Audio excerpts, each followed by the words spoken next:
কি গো, মোচা ছাড়াচ্ছ? হ্যাঁ, মোচা ছাড়াচ্ছি। এই দেখো না। এ তো ভোর হয়ে যাবে।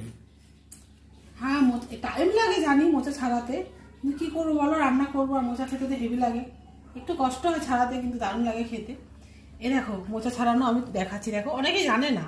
এ দেখো এইটা ছেপে দিতে, দাঁড়া ভালো করে দেখাই।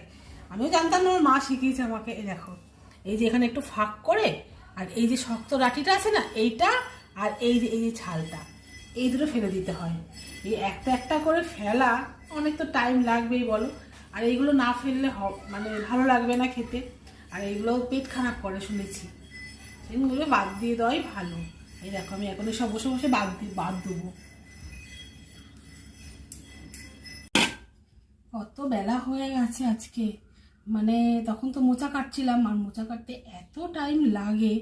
মোচাগুলো কাটলাম, ধুলাম, সিদ্ধ করলাম, রান্না করলাম চিংড়ি মাছ দিয়ে। দেখো মোচা রান্না আমার হয়ে গেছে।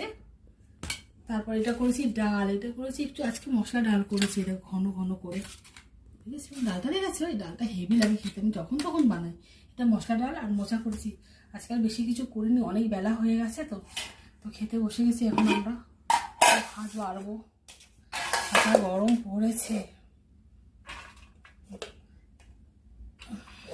তো আমরা এখন খেয়ে নিই।